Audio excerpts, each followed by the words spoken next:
Tomorrow, the nation celebrates the birthday of the late civil rights leader, Dr. Martin Luther King Jr. The holiday is the biggest attendance draw of the year for the Charles H. Wright Museum of African American History. The museum has a full day of activities planned to honor Dr. King's legacy. Here to tell us more is Lanisha DeBartoleben, Vice President of Assessment and Community Engagement at the museum. Also here are two of the participants. 14-year-old Nandi Jack of University Preparatory High School is serving as a Martin Luther King Day ambassador, and Jaman Jordan is an educator and historian who will give a talk on Dr. King's legacy in the age of Obama. Thank you all for being here. Thank you. Yeah, so as I said, biggest day at the museum is MLK Day, and as usual, you guys are ready with a lot of things for people to do and to learn from, right? We are ready and excited. The Charles H. Wright Museum of African American History is really honored to have the opportunity to honor the legacy by inviting the community to celebrate with a full day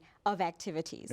The day starts bright and early with our 16th annual Martin Luther King Jr. commemorative breakfast. It starts at 8 a.m. The Reverend Dr. Nicholas Hood III will be the keynote speaker.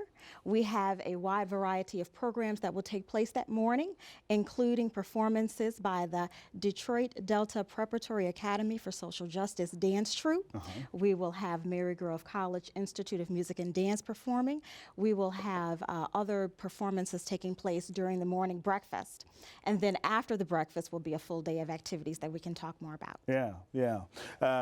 So tell me about, what does it mean to be a King Day ambassador? It means the world. Martin Luther King did so much things for us now as a youth, and to just pass down the legacy of what he did to us is an honor and always will be. And so at the museum on Monday, what will you be doing as an ambassador? I help in any way that I can. I'm backstage with any performances, you know, helping get water for people, anything that I can to contribute to this wonderful day. You know, I'm really curious, as a high school student, what role does the teaching about Dr. King play in the curriculum? I mean, how much are his teachings, are his actions, the things that he did, how much of that is part of what they're teaching you at UPrep? You know, they always pass through a portion of African history, and you know, Martin Luther King he was a big part of history. So passing through that, you know, we have papers, you know, we have a lot of things. Gotta write papers. That's part of high school, right? And you know, it's an amazing part of history, and we always have to learn about it. Jaman, I guess you could be credited with having the more serious side of the King Day activities on Monday. That's a really heavy topic. The legacy of Dr. King in the age of Obama. I just off the top of my head, I can think of a lot of really complex dynamics that come out of the history of one man and the sort of forming legacy of another. Right. So yeah, as you just stated, King speaks to history, you know, so we need to understand and have a basis of King's history, and even his history in Detroit. I mean, he came to Detroit a number of times, and Detroit informs King just as much as King informs our present day status in Detroit. So you have that, and then you have this legacy, and then we're living in this time where a lot of us didn't believe could ever happen, an African-American president of the United States, and you know, he symbolizes to many people this idea of post-racialism, but then we're also juxtaposing this in an era where you have unarmed black people being killed, and you have the president meeting all kinds of resistance partially due to this idea of race. What does King have to say about that, and what does King's history and his life and what his message have to say about what we're going through today? Do you think Dr. King would be hopeful about what he sees in the Obama presidency and just in American culture right now? I mean, as you point out, there's this immense stride forward. You get an African American as president, but at the same time you have all of these things that remind us of how much more work there is to do and how we may be slipping backward in a lot of ways. Yeah, so King, what we do know about King is that towards the end of his life, he still was speaking those ways that America can be changed. America can be changed. I may not get there with you, but we as a people will get to the problem. So he had that sense of hope. But at the other end of that, he also was leading, of course, at the end of his life, this Poor People's Campaign. Absolutely. And what does that speak to in Detroit when we're talking about this inequality, dealing with wealth and dealing with resources? That clearly exists in Detroit. In fact, 3 weeks before King was assassinated, he comes to Grosse Pointe High School and gives a speech. Grosse Pointe South, yes. And Grosse Pointe South. And while he's there, the police chief has to protect him from people who are threatening to attack him. So even though he had that hope, at the same time, he was confronted with a reality of harsh racial discrimination and white supremacy. Yeah, yeah. When you're putting together King Day events at the museum, do you feel sort of a need to balance the sort of celebratory nature of the day with some of the things that Jaman is talking about in terms of history and not just learning, but thinking about the Black condition in America? Absolutely, because the mission of the Wright Museum is to open minds and change lives. So we have to always remain balanced with that. And so that's why we have organized an amazing King Day itinerary. From 9 a.m. to 6 p.m. we will have a wide variety of activities, from children's activities and storytelling to a film rotation series of civil rights films. We will have the Detroit Children's Choir performing, the Mosaic Youth Theater Choir performing. We will have panel discussions, not only with Jaman talking about King's legacy in the age of Obama, but we'll also have a 12 noon panel discussion, 2 discussions, one Black Lives Matter discussion, and then another civil rights demonstrations in the 21st century. There are new methods, new strategies, new approaches that are being used to advance a civil rights agenda today. So we'll talk about that with some scholars and some community advocates and activists. Yeah. So it's a wide variety of activities. Right. And we also will hold our collections will be on display. Our King Day collection will also be on display that day as well. And what's in that collection? What will people see? Right. So we have this this historic bust of King. We have the Table of Brotherhood, which is a beautiful symbol, literal and figurative, of King's idea of the beloved community, all sitting at the table of brotherhood.